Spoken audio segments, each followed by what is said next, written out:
हम 16 कारण भावनाओं के माध्यम से अपने भावों को निर्मल बनाने का हम प्रयत्न करते जा रहे हैं और आज प्रवचन भक्ति के माध्यम से हम इस भावना को समझने का हम प्रयत्न करेंगे, क्योंकि अरहत भक्ति, आचार्य भक्ति, बहुश्रुत भक्ति हो गई और उसके बाद प्रवचन भक्ति। आज इसको समझने का प्रयत्न करेंगे। भक्तियाँ यदि विशुद्ध अनुराग के से भर करके होती है या जो भक्तियाँ अंतरंग भावना के साथ होती है तो वह मुक्ति दिलाने में सहायक हो सकती है। इसीलिए भक्ति भी मुक्ति का कारण बन सकती है। यह विश्वास हमें होना चाहिए, लेकिन सहसा विश्वास हम नहीं कर पाते, क्योंकि आज जो भक्ति का रूप हमें देखने को मिलता है उसे देखकर कोई भी यह नहीं कह सकता कि इसके माध्यम से हमारे लिए मोक्ष की प्राप्ति हो जाएगी, क्योंकि भक्ति की जो अवधारणा हमारी है और अधिकांश लोग यही सोचते हैं कि भक्ति तो भगवान को प्रसन्न करने के लिए हम करते हैं।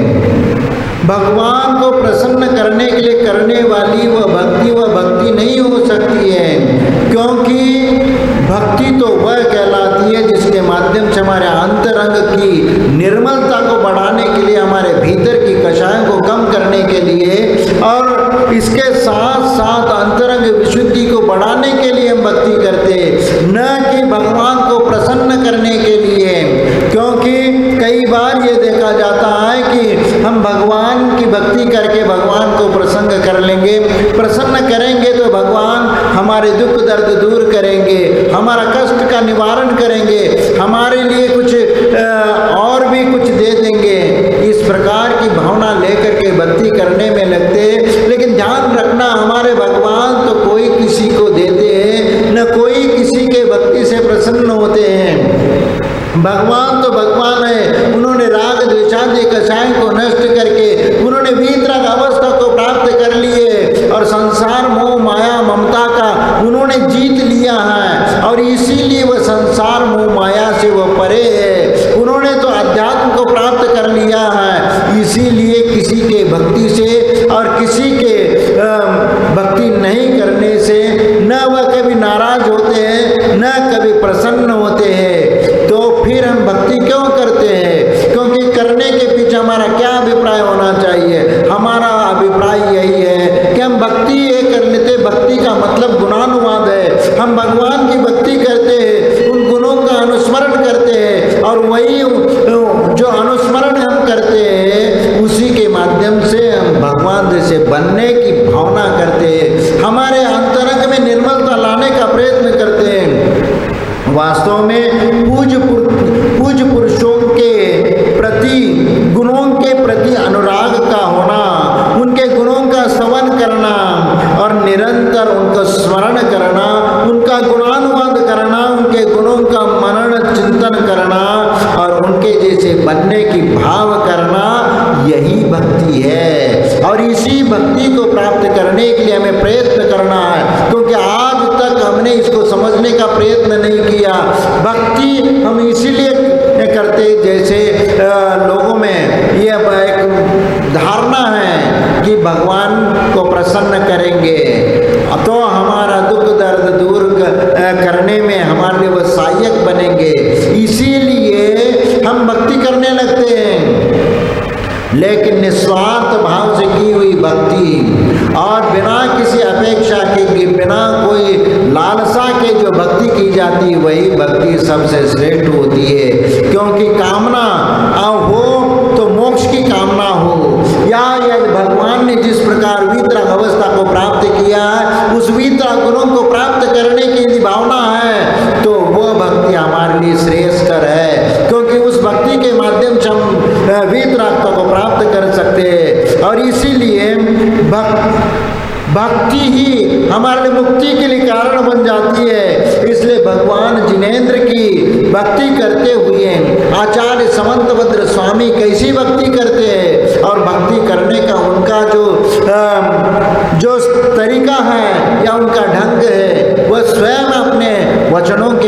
से बताने का प्रयत्न करते हैं कि न पूजयार्थ त्वयि वीतरागे न निंदयानाथ विवांत वैरे तथापि ते पुण्य गुण स्मृतिर्न पुनातु चित्तम दुरिता जनेम्य। न पूजयार्थ त्वयि वीतरागे, हे भगवान आप वीतरागी है, आपकी पूजा प्रशंसा या निंदा से कोई आपको सरोकार नहीं है, क्योंकि पूजा से न प्रसन्न होकर आप किसी को वरदान देते हो और न ही निंदा करने वाले के साथ वैर भाव रखते हो और इसीलिए या किसी को अभिशाप देते हो, क्योंकि वास्तव में हम आपकी पूजा करके, हम आपके पवित्र गुणों का स्मरण करके, हम अपने मन में जो मैलापन है उसको दूर करके चित्त को निर्मल करने का प्रयत्न करते हैं इस भक्ति के माध्यम से।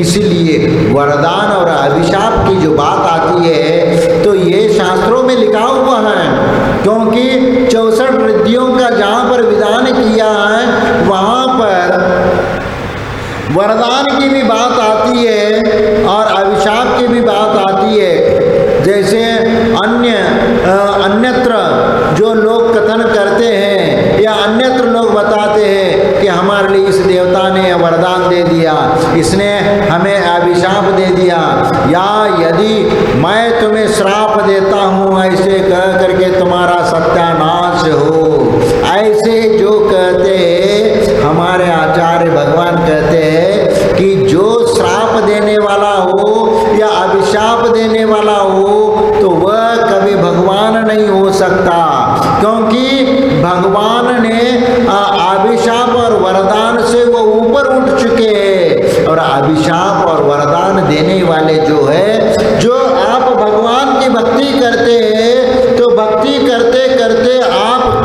अपने दुखों को दूर करने की भावना तो रखते हो लेकिन परेशान में हो, लेकिन जब आप भगवान की भक्ति उस भावना से भी करते हो तो जो भगवान की भक्ति करने के लिए जैसे हम मंदिर में आते हैं वैसे देवी देवताएं भी भगवान की भक्ति करने के लिए आते हैं और आपकी पीड़ा वह समझ जाते हैं। आप जिस प्रकार भक्ति करते हैं और भक्ति से वो प्रभावित हो जाते हैं और आपकी भक्ति से, क्योंकि उनका भी धर्म ध्यान होता है और इसीलिए आप जैसे ही भक्ति करने के लिए बैठते, जाप करने के लिए बैठ जाते, उस मंत्र के अधिष्ठाता देवता या भक्ति के अधिष्ठाता देवता जो भी है वह आपके सामने आ करके वह आपके भक्ति का अनुकरण करता है ताकि उसके निमित्त से वह अपने कर्मों की निर्जरा करता है। और जब उसको लगता है कि यह कोई परेशानी में है या किसी और स्थिति में उलझा हुआ है तो इसकी समस्या का हल करने के लिए वह देवता उसके भक्ति से प्रसन्न होते। वो देवता कौन? जो जिनेंद्र भगवान की भक्ति करने वाला है और वह देवता भी उनकी भक्ति करने वाले हैं, जो सम्यक दृष्टि देवताएं होती हैं और वह एक अपने सहधर्मी को मदद करने के लिए वो वहाँ पर उपस्थित होकर के उनके दुख दर्द दूर करने का वह प्रयत्न करते हैं और उसको वरदान भी देते हैं। ये वरदान देने वाले हमारे वीतराग भगवान नहीं है, ये चतुर्निकाय देव है। इनमें ये जो देवताएं हैं जो मंत्र शक्ति से जो सिद्ध होते हैं वह देवताएं वो आपको वरदान भी देते हैं और अभिशाप भी देते हैं, क्योंकि उनमें ऐसी क्षमता होती है। और इतना ही नहीं कि रिद्धि संपन्न जो मुनिराज होते हैं, 64 रिद्धियाँ हैं, 64 रिद्धियों में ऐसे कई रिद्धियाँ हैं जिसमें सिर्फ अपने वचन से यदि कह दे कि तू मर जा तो वचनों में इतनी ताकत होती है कि उस अभिशाप से वह व्यक्ति जहर से ग्रसित होकर के मरण को प्राप्त हो जाएगा।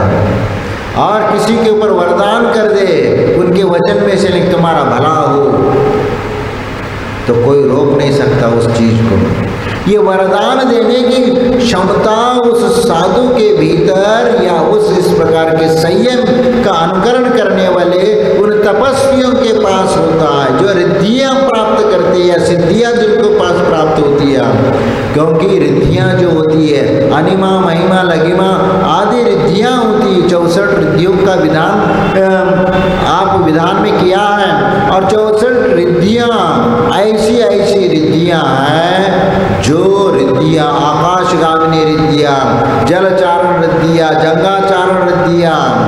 अब ऐसे ऐसे रिद्धियां हैं जो आकाश में गमन करने वाली होती है, और ऐसे घोर घोर तप करने वाली भी एक ऐसी रिद्धियां होती है कि वह जीवन काल पर्यंत यदि अन्न को ग्रहण नहीं भी करे तो उनके शरीर के ऊपर कोई प्रभाव नहीं पड़ता। ऐसी रिद्धियां भी उनको प्राप्त हो जाती है। आप विचार करो, क्योंकि ये वरदान देना या अभिशाप देना ये भगवान का काम नहीं है। लेकिन जैसे द्विपायन मुनि, ये इनके पास की रिद्धि थी और उन्होंने, और वह रिद्धियाँ शुभ रिद्धि भी होती है और अशुभ रिद्धि भी होती है। और शुभ रिद्धि, वैसे तो उनको शुभ रिद्धि प्राप्त हो गई थी, लेकिन जब वह आक्रोशित कषाय ग्रसित हो गए और जब पूरे द्वारका को नष्ट करने का मन उनके दिमाग में आ गया, तो उस समय उनका मन दूषित हो गया। तो वही रिद्धि उनके अशुभ रिद्धि के रूप में डाइवर्ट हो गई। और क्योंकि शुभ रिद्धि होती है तो वह मस्तिष्क से वो पुतला निकलती है, लेकिन अशुभ रिद्धि है वह कंधों से निकलती है, और कंधे से निकल करके बिलाव के आकार की होती है, और रुद्र रूप लेती हुई जिस स्थान के बारे में उनने चिंतन किया उस स्थान को या जिस स्थान को बोला अब द्वारका को भस्म करेंगे, ये जब उनने संकल्प ले लिया तो वह रिद्धि जाकर के द्वारका को जलाई। लेकिन वरदान जिनने दिया, उसने वरदान दिया कि 2 उंगली कर दी, क्योंकि श्री कृष्ण और बलराम दोनों ने जाकर के उनसे माफ़ी मांगी, क्षमा मांगी। अब आप इस दुर्घटना से आप बचा लो, इसको शांत हो जाओ। लेकिन उस समय द्विपायन मुनि ने कहा कि अब मैं इसको कुछ नहीं कर सकता, अब तो ये द्वारका जलेगी और सिर्फ 2 लोग बचेंगे। 2 लोग कौन बचेंगे? तो श्री कृष्ण और बलराम, ये 2 ही बचेंगे, और 2 ही उसमें से बचे। बाकी श्री कृष्ण और बलराम ने उन अपने माता पिता को, यानी वासुदेव और देवकी को भी निकालने का प्रयास किया, लेकिन उनको भी नहीं बचा पाए, क्योंकि जिस रथ में बिठा करके रथ खींचना चाह रहे थे वह रथ जमीन में धंस गई और टूट गई। और फिर उसमें से भी और निकालना चाहे, बाहर निकालना, खींच करके निकालना चाह तो अपने आप वहाँ आग ऐसे भभकने लग गई, पानी से सिंचाई करने लगी, वह पानी भी तेल का काम करने लगा, घी का काम करके उसको और भभकने लगा। तो इस प्रकार उनको आखिरी में छोड़ना पड़ा और उस द्वारका से निकल करके बाहर जाना पड़ा, और तब वह दोनों बचे। इसीलिए किसी साधु के पास शुभ तेजस रिद्धि होती है, अशुभ तेजस भी होती है, और उसके कारण शुभ तेजस, यदि शुभ तेजस रिद्धि जिसके पास होती है तो वह यदि जैसे कोई अकाल पड़ा है और पूरी पृथ्वी पर त्राहिमाम मची है, और उस मुनि महाराज के मन में यदि करुणा जाग जाती है कि इस धरती पर जितने पशु हैं इस अकाल के कारण कितना त्राहिमाम मचा हुआ है, प्यासे मर रहे हैं और पानी नहीं मिल रहा, और ये करुणा जैसे उनके हृदय से निकलती है वह शरीर पुतला निकलता है और 12 योजन तक सुभिक्ष करा देता है। 12 योजन तक ऐसी बरसात हो जाएगी और वह पूरा क्षेत्र पानीमय हो जाएगा और वहाँ की भूख प्यास और वह सब मिटा देता है और सुजलाम और सुफलाम उस स्थान को करा देता है। यानी वहाँ की अकालता को समाप्त करके वहाँ सुभिक्ष प्रदान करा देता है, वृद्धि। इसीलिए हे भगवान, आप उनसे अलग है, आप उनसे अलग है, क्योंकि आप ऐसी कामना नहीं करते। लेकिन आपकी भक्ति करने वाला जो है वह यदि कामना करता है, भक्ति करने वाला भक्त निस्वार्थ भाव से आपकी भक्ति कर रहा है, लेकिन वह स्वयं पीड़ित है तो उनकी भक्ति करने आने वाला जो देवता लोग रहते हैं वह उसकी भक्ति से प्रभावित हो करके, उसकी श्रद्धा भक्ति देख करके वह भी उसके साथ पूजा पाठ में लग जाते हैं और ताकि उनकी भी भक्ति उसके साथ होती, क्योंकि वह स्वयं तो ऐसी भक्ति नहीं कर पाते, तो वह किसी श्रावक का माध्यम बन करके वह भक्ति करने में तल्लीन हो जाते हैं और इसीलिए वह भक्ति करने में लग जाते हैं और वह भक्ति ऐसे फलीभूत हो जाती है जो मन में जो उनकी पीड़ा थी, वह पीड़ा और वह परेशानी जो थी, अपने आप वह सहधर्मी के नाते वह देवता उसका दुख दूर करा देता है, क्योंकि आप भक्ति भगवान की कर रहे हैं। फिर भी आपका वह संकट दूर हो रहा है। आपके मन में ये है, लोग कहते हैं हमारे भगवान तो कुछ देते नहीं है, लेकिन देते नहीं है, लेकिन उनकी भक्ति करने से आपको सब कुछ मिल जाएगा। ये क्षमता उनके पास उस भक्ति में है, वो उसमें सामर्थ्य में है। हमारे वचनों में हम कितने निर्मल पवित्र भावना के साथ हम भगवान की भक्ति करते, उसके ऊपर निर्भर है कि हम यदि निस्वार्थ भाव से भक्ति करते हैं तो भी आपको वह चीज फलीभूत हो जाती है, क्योंकि आपका कष्ट, आपका दुख आप यदि उसको दूर करने के भावना से भी करते हैं। जैसे यदि कोई बीमारी है और बीमारी से दूर होना चाहते हो तो देखो, आप आदिनाथ भगवान की स्तुति करते, भक्तामर स्तोत्र करते। भक्तामर का एक एक काव्य एक एक रोग का निदान करने वाला है और एक 45 नंबर का जो काव्य है वह काव्य को आप प्रतिदिन 108 बार पढ़िए। कोई भी बीमारी हो अपने आप दूर हो जाएगी। कौन सा? उद्भूत जलोदर भार भुगना, क्योंकि जलोदर रोग से ग्रसित वह कोई व्यक्ति है, उसमें स्तुति की है, और जो मरणासन्न अभिमुख जो है, और ऐसा व्यक्ति भी भगवान आपका नाम लेने मात्र से वह कामदेव के समान रूप को धारण कर लेता है और वह निरोगी काया हो जाती है। तो ये भक्ति उद्भूत जलोदर भार भुगना सोचाम तशाम उपगता सुत जीविताशा, यानी जीवन की आशा जिसने छोड़ दी है और सोचना भी बंद कर लिया है, ऐसा व्यक्ति भी आपकी स्तुति करने से सब कष्ट दूर हो जाता है। यह है भक्ति की महिमा। लेकिन भगवान कुछ नहीं करते, ध्यान रखना।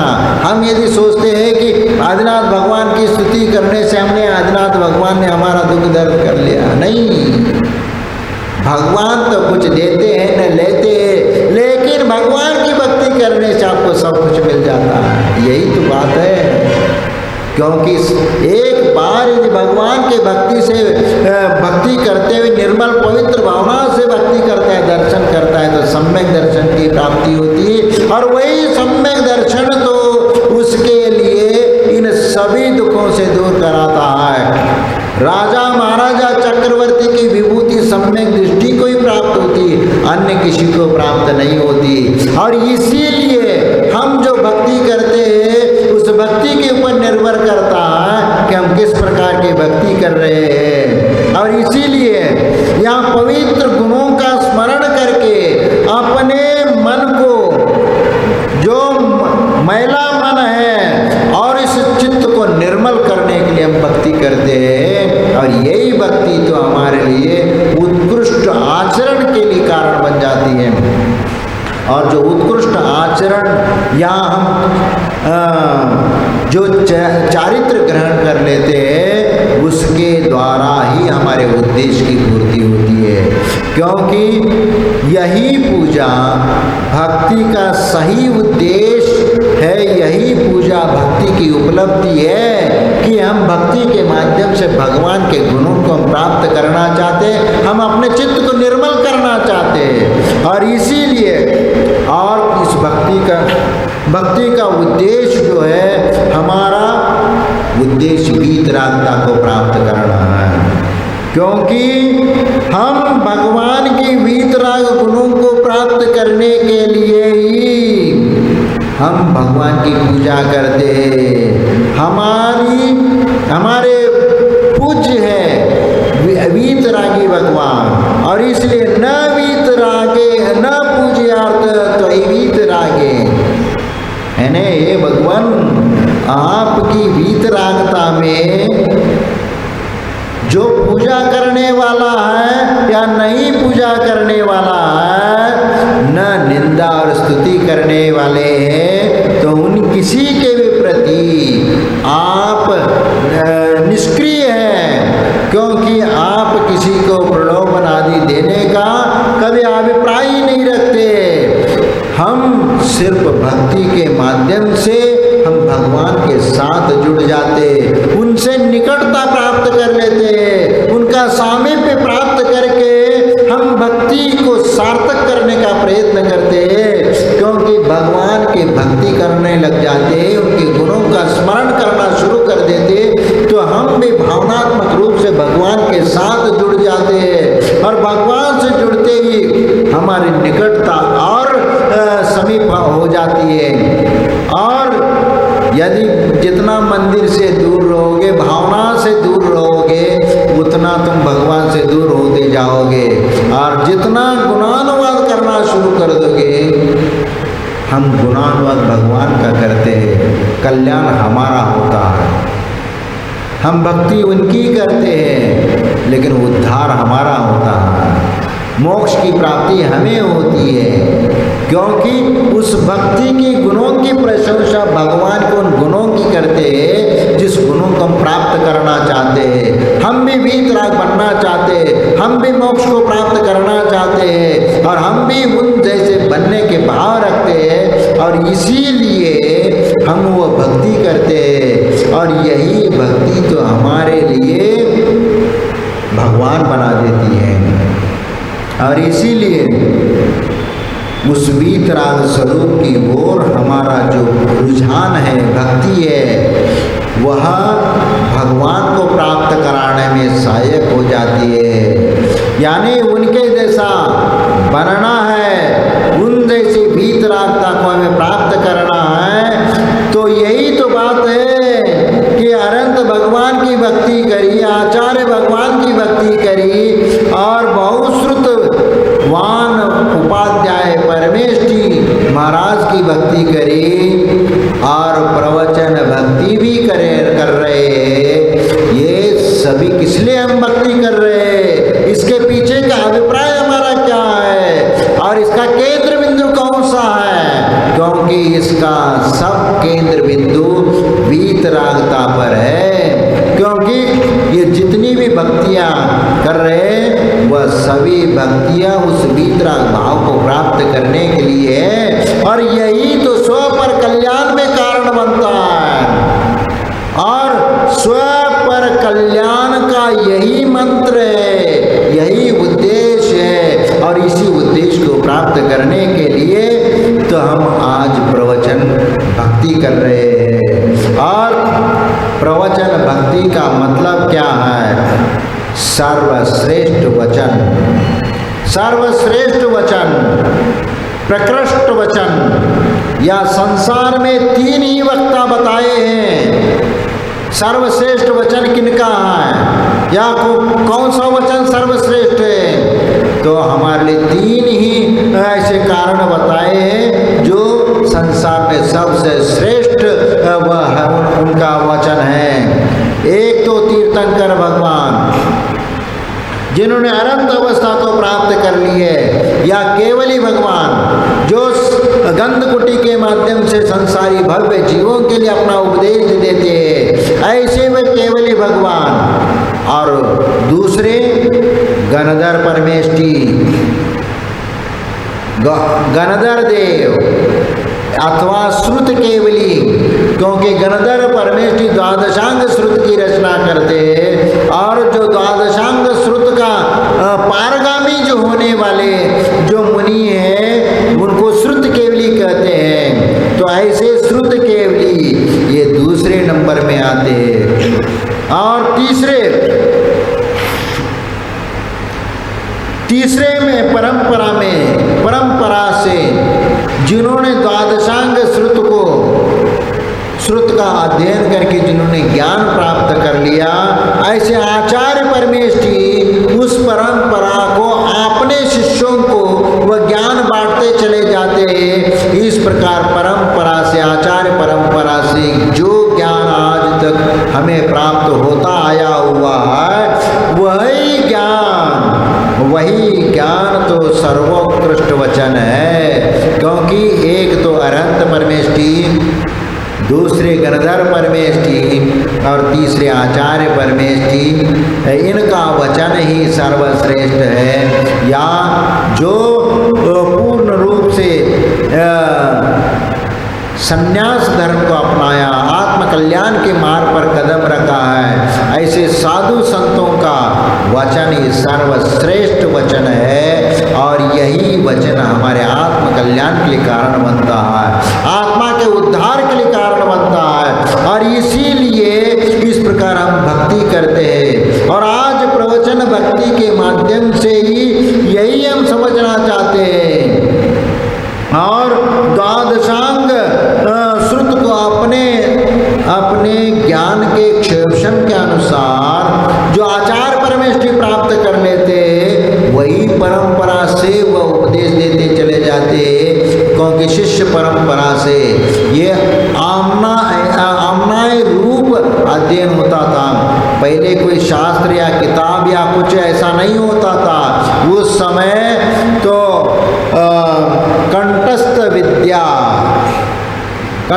विद्या की जाती थी। क्योंकि सूत्रों को पाठ करना है तो आप उन सूत्रों को पाठ करना शुरू करो, और वह गुरु अपने मुख से शिष्य को वो उच्चारण करवा देते थे और उच्चारण करके उनको कंठस्थ करवाया जाता था। इस प्रकार परिपाटी के साथ वह ज्ञान वो शिष्य को दिया जाता था। जैसे वह भोकना होता है, कंठस्थ करना होता है। अब एक शब्द को और बार बार उसका पठन पाठन करने से वह श्लोक याद हो जाते, और इस प्रकार आमनाय रूप स्वाध्याय चलता था। तो एक ग्रंथ को कंठस्थ करने में चाहे 1 महीना लगे, 1 साल लगे, चाहे 10 साल लगे, लेकिन उसको एक क्रम से उसको व्यवस्थित अध्ययन कराया जाता था। और संघ में ऐसे उपाध्याय परमेष्टि भी होते थे, एक उच्चारण आचार्य भी होते थे जो शुद्ध उच्चारण करने का सिखाने का काम करते थे। यानी उच्चारण आचार्य जो होते थे वह उनको सिर्फ उन श्लोकों को उच्चारण करवा करके उनको बता देते थे, और फिर उसका विश्लेषण आचार्य परमेष्टि या केवली शुद्ध केवली आदि उसका विश्लेषण करके चले जाते थे। या आचार्य परमेष्टि उस श्लोक का पढ़ाते समय फिर उसका विश्लेषण करते हैं, प्रवचन देते हैं। और इस प्रकार यह परंपरा, श्रुत की परंपरा क्षुण्ण रूप से आज तक आई है, और जितना भी आया है वह सच्चा है, वह पूर्ण रूप से आगम प्रमाणित है, उसको असत्य नहीं कहा जाता। क्योंकि वह एक पैराग्राफ भी है तो भी वह सत्य है, क्योंकि वह परंपरा से आया हुआ है। और इसीलिए जिनवानी के प्रति भक्ति करना ही ये प्रवचन भक्ति है। यानी भगवान की वाणी जो निरंतर आई उसको द्वादशांग रूप में जिनवानी का रूप दिया गया। और इस जिनवानी के प्रति जो हम अपनी भक्ति प्रकट करते हैं या भगवान की वाणी के प्रति जो भक्ति प्रकट करते हैं वही प्रवचन भक्ति है। और भगवान की वाणी तो तीर्थ रूप को बताया है, क्योंकि जैसे नदी में घाट बनाए जाते हैं जहाँ से नदी आसानी से पार किया जाता है, ऐसे ही जिनवानी संसार सागर से पार कराने की वाली है। और इसीलिए सभी जीव अपना उद्धार की भावना से जिनवानी का अध्ययन करते हैं और सब जीवों को अपने दुखों से मुक्ति पाने के लिए वो जिनवानी की शरण में आ जाते हैं। और जिनवानी सबका हित करने वाली है, सबका कल्याण करने वाली है और वह सर्वोदयी है। और इसीलिए जिनवानी में अनुराग रखना, उनका सदा अभ्यास करना, उसका चिंतन करना, मनन करना और उसको आत्मसात करना या उनके अनुसार आचरण करना, ये सारी बातें उसके अंतर्गत शामिल हो जाती है। इसलिए प्रवचन भक्ति तभी सार्थक होगी अपने को जिनवानी की भक्ति मात्र या उनकी आरती उतारने मात्र से या भगवान का अर्घ्य चढ़ा करके पूजा करने मात्र से वह सीमित नहीं है। और यदि आप भगवान की भक्ति करते, स्तुति करते, पूजा करते हो, आरती उतारते हो, इससे तुम्हारे जीवन में या अपने आचरण में ये परिवर्तन करना पड़ेगा, परिवर्तन होना पड़ेगा। परिवर्तित हो करके ही हम सब कुछ कर सकते हैं। नहीं तो आप कहोगे कि भगवान की आरती उतारेंगे, पूजा करेंगे, अर्घ्य चढ़ाएंगे, हमारा उद्धार हो जाएगा। ऐसा उद्धार नहीं होने वाला, क्योंकि जिस प्रकार हम भक्ति, पूजा, स्तुति, स्तवन आदि करते उसके साथ साथ हमारे आचरण में भी वह उतरना आवश्यक है। हमारे जीवन में वह गुणधर्म घुलना चाहिए। जो हम भक्ति कर रहे हैं वह भक्ति हमारे भीतर है क्या नहीं है ये देखने की आवश्यकता है। वह आचरण में भी है क्या नहीं है ये देखने की आवश्यकता है। और जब तुम्हारे आचरण में वह चीज आ जाएगी तो निश्चित आप अपना आत्मा का उद्धार करने से तुम्हें कोई रोक नहीं सकेगा। इसीलिए तो हम भक्ति करते हैं और हम भगवान के सामने बैठ करके हम पूजा पाठ करते, स्तुति करते, भक्ति करते, बड़े बड़े अनुष्ठान करते, पंच कल्याण महोत्सव करते। इसके पीछे अभिप्राय हमारा क्या है? हमारा अभिप्राय यही है कि किन्हीं ना किन्हीं कारणों से हमेशा शुभोपयोग हमारा बना रहे और शुभोपयोग माध्यम से भगवान की भक्ति करते समय असंख्यात गुनी कर्मों की निर्जरा होगी और असंख्यात गुनी कर्म निर्जरा हमारे लिए सातिशय पुण्य के लिए कारण बनेगी और वह सातिशय पुण्य हमारे लिए उत्तम शरीर, उत्तम द्रव्य, क्षेत्र, काल आदि वह में प्राप्त करा देगा। क्योंकि आज हमारा जितना पुण्य है उस पुण्य के फलस्वरूप हम इस भरत खंड पर हमारा जन्म हुआ है, वह भी आर्य खंड में भारत देश में आपका जन्म हुआ है और वह भी अच्छे कुल में भी आपका जन्म हुआ है और अच्छे कुल में धार्मिक भावना भी आपके भीतर है, आत्म कल्याण की भावना भी आपके भीतर है, समाधि की भावना भी आप लेकर के बैठे हो। लेकिन ये सब ये जो भावना है किसके लिए? ये सब सातिशय पुण्य को प्राप्त करने के लिए। क्योंकि वह अभिप्राय नहीं है हमारा, लेकिन वह इन क्रियाओं को करते करते अपने आप वह सातिशय पुण्य प्राप्त हो जाएगा और वही सातिशय पुण्य तुम्हारे लिए विदेह क्षेत्र आदि में ऐसा पुण्य प्रदान वह आपको विदेह क्षेत्र में जन्म के लिए कारण बन सकता है। और विदेह क्षेत्र में जाकर के जन्म लेंगे तो साक्षात भगवान का दर्शन होगा और साक्षात भगवान का दर्शन करके हम अपना आत्मा का उद्धार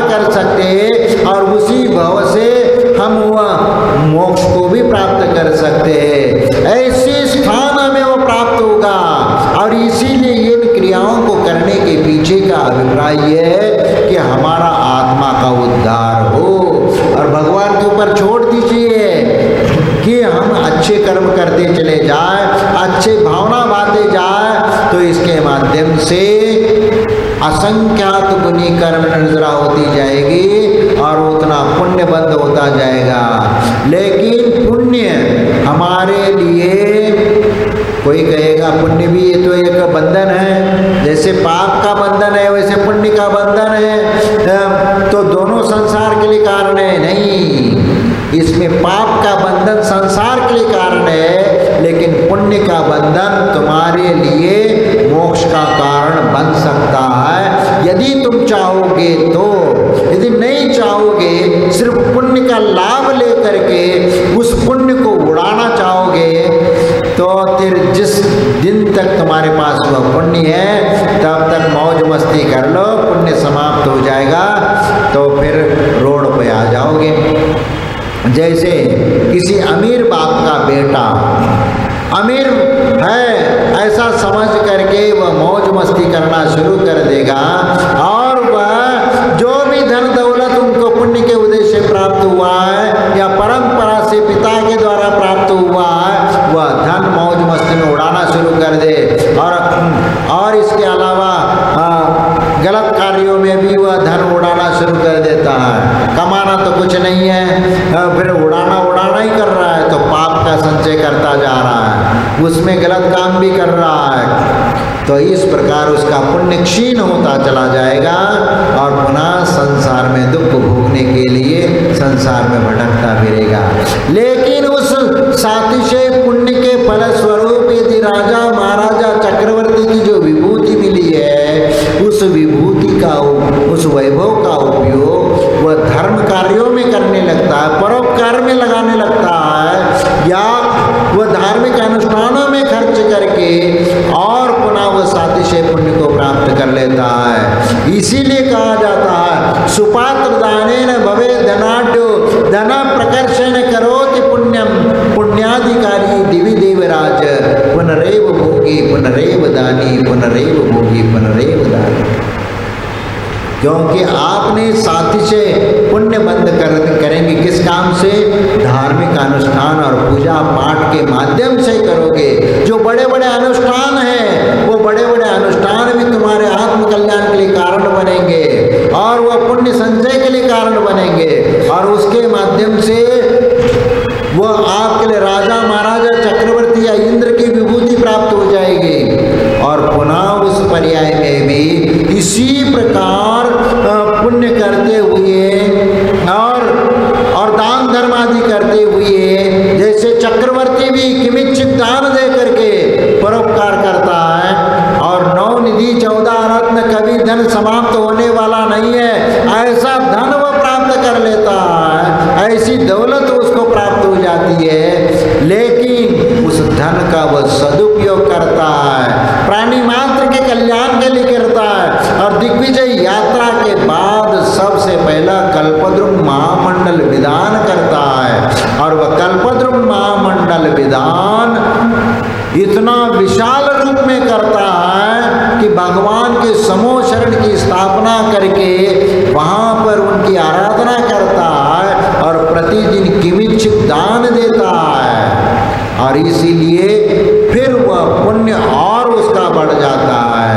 और इसीलिए तो वह पुण्यानुबंधी पुण्य हो करके वह इस भाव में अगले भाव में और बढ़ता, और अगले भाव में पुण्य करेंगे तो और बढ़ता है। इस प्रकार वह राजा महाराजा चक्रवर्ती का वैभव प्राप्त करता हुआ एक दिन वह परंपरा से मोक्ष को प्राप्त कर लेता है। और इसीलिए उस उद्देश्य को लेकर के ही हम ये भक्तियाँ यहाँ पर करते हैं, और इस प्रवचन भक्ति के माध्यम से हम ये सीखना भी चाहते हैं कि हम अपने जीवन में उस जिनवानी की आराधना करते हुए हम अपना व्यक्तिगत जीवन, हमारा परिवार, हमारा समाज, सारा विश्व अत्यंत शांति से रह सकता है और अपना भला कर सकता है। जिनवानी में कही गई जो 2-3 मौलिक बातें हैं, उन पर यदि विचार करेंगे, उनका अध्ययन करेंगे, उनका मनन करेंगे, चिंतन करेंगे, तो प्रत्येक प्रत्येक आत्मा अपने कर्मों से महान बन सकता है, अपना आत्मा का उद्धार कर सकता है, अपने आत्मविश्वास और विवेक और आत्मबल को जागृत करके स्वयं परमात्मा बन सकता है। और सभी जीवों में यह क्षमता समान रूप से विद्यमान है, अभव्य जीव को छोड़ करके, क्योंकि अभव्य जीव में वह क्षमता नहीं है मोक्ष जाने की। क्योंकि संसार में दो ही प्रकार के जीव है, एक भव्य जीव, एक अभव्य जीव। और भव्य जीव ही मोक्ष की पात्रता रखता है और अभव्य जीव मोक्ष जाने की योग्यता उसके भीतर नहीं है, और इसीलिए वह संसार में भटकता रहता है। संसार में से कभी वो मोक्ष को प्राप्त नहीं होता। वह अभव्य जीव कैसा है? जैसे टर्रा मूंग होता है ना, टर्रा मूंग जानते हो क्या? हाँ, इधर के लोग नहीं जान, राजस्थानी नहीं जानते, जानते हो? हाँ, मूंग होते हैं ना, मूंग में यदि आप उस मूंग को यदि पानी में भिगो देंगे तो जो भीगने वाले होते हैं वो अलग होता है, और उसमें कुछ ऐसे भी मूंग होते हैं जो भीगते भी नहीं हैं।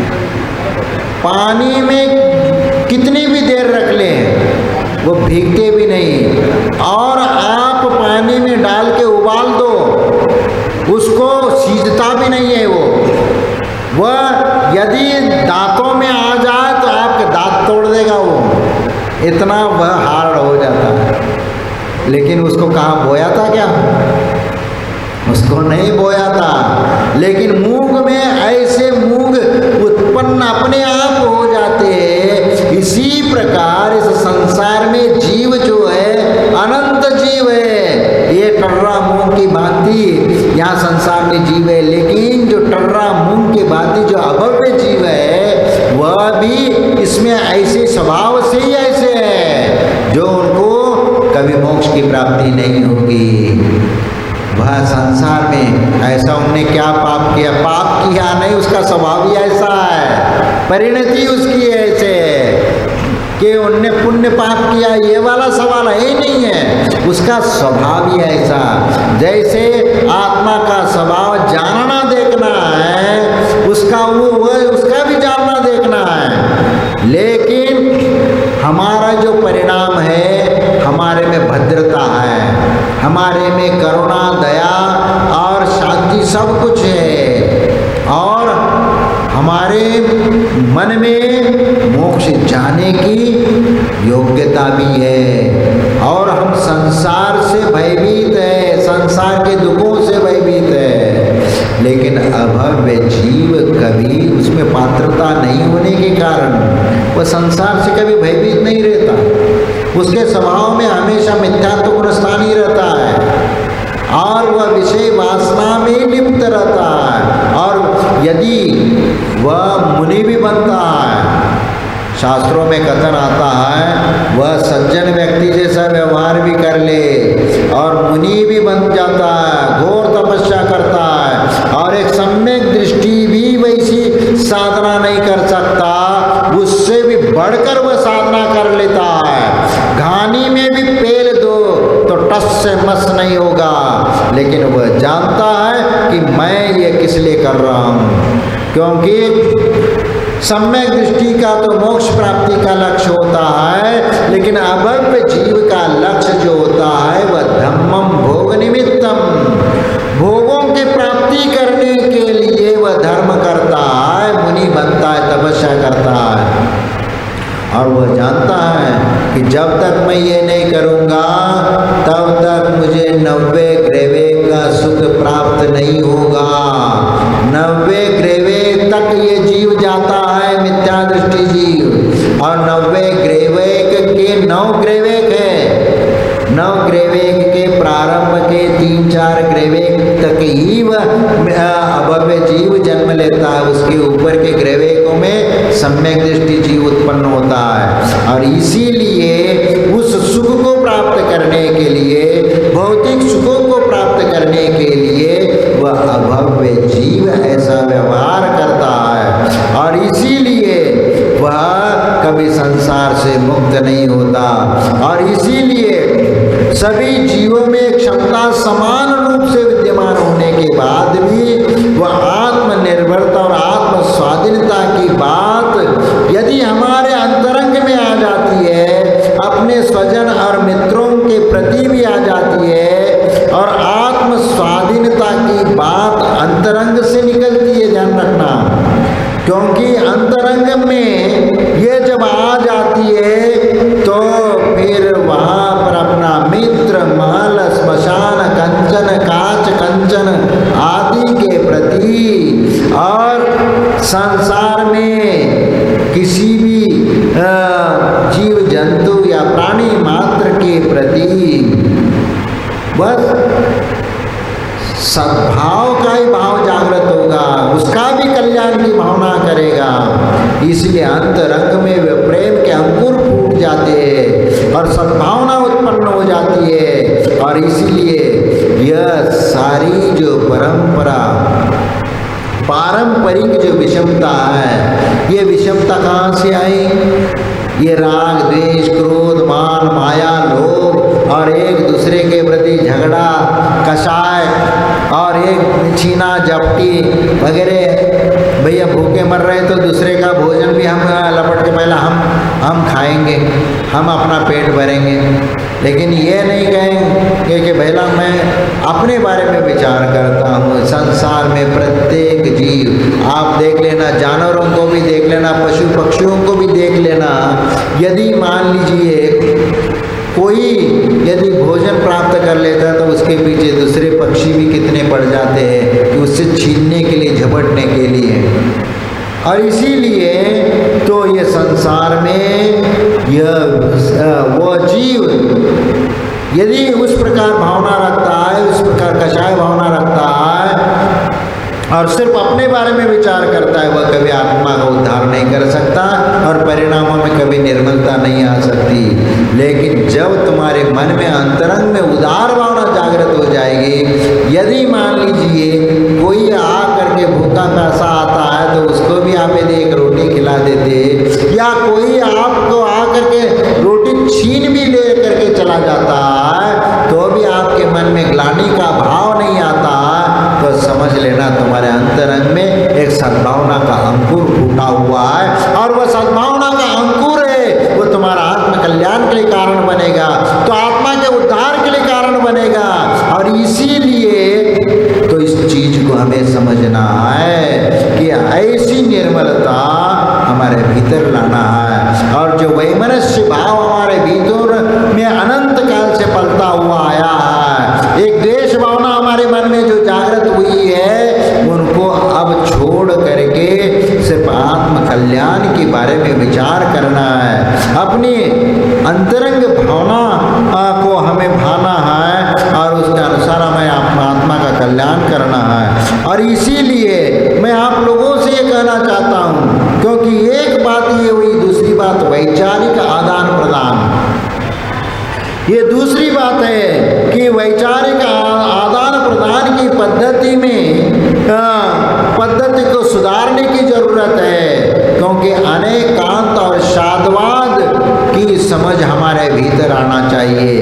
क्योंकि प्रत्येक वस्तु अनेक धर्मों से युक्त होता है और इसीलिए उस वस्तु को अनेक रूप में देखने की आवश्यकता है। लेकिन जब बताने की बारी आएगी तो हमें एक एक का ही कथन करना पड़ेगा। क्योंकि जैसे वस्तु, जैसे माइक है तो आप इसमें एक तो आपने बोल दिया कि ये माइक है, लेकिन माइक बना किससे है? माइक में ये लोहा भी है, प्लास्टिक भी है, इसमें चुंबक भी है, इसमें वायर भी लगा है और विद्युत तरंग भी है, सब कुछ बना हुआ है और बटन भी लगे प्लास्टिक के और भी इसमें चीज़ें लगी हुई है, जो अनेक इसमें वस्तुओं का मिलकर के एक माइक बना हुआ है। अनेक चीज़ें और धातु मिलकर के ये माइक बनी हुई है और इसके माध्यम से हम अपनी आवाज़ जो बोल रहे है वह आवाज़ आप तक आ रही है। ये सब गुणधर्म ये माइक के भीतर है, इसलिए आप आवाज़ अच्छे से सुन रहे हो। लेकिन एक बात ये भी ध्यान रखने की आवश्यकता है, लेकिन इसमें से किसी एक चीज़ का कथन करना होगा। यदि माइक में इसमें जो चुंबक लगा हुआ उसका कथन करते तो बाकी के गुणधर्म गौण हो जाते और ये सिर्फ माइक का कथन शुरू हो जाता है। और फिर जब दूसरे चीज़ का कथन शुरू हो जाता है तो ये माइक वो चुंबक वाला जो माइक है उसका कथन दूर हो जाता है, फिर अन्य गुणधर्म अलग हो जाते हैं। इसलिए अनेक स्वभाव जिसके अंतर्गत है वह अनेक वस्तु, अनेकांत स्वभाव वाला वह वस्तु है। और उस वस्तु धर्म को यदि समझना है तो अनेकांत और शादवाद के माध्यम से उसको समझाया जाता है। शादवाद क्या? शादवाद, शाद यानी कथनचित, शाद यानी हो, ऐसा भी हो, ऐसा भी हो सकता है, ऐसा भी हो सकता है। जैसे शाद अस्ति शाद नास्ति, शाद अस्ति शाद अस्ति वक्तव्य, शाद नास्ति वक्तव्य, शाद अस्ति नास्ति अवक्तव्य।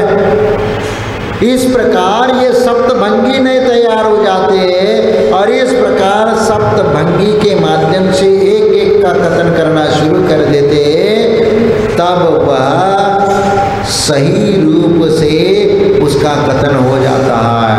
इसलिए शादवाद की शैली में अनेकांत धर्म का कथन हो जाता है। इसलिए अनेकांत धर्म और शादवाद की समझ हमारे भीतर होना चाहिए। हमारा ज्ञान अधूरा यदि है, अल्प ज्ञान है, तो वह कभी सच्चाई को पूर्ण नहीं कर सकता।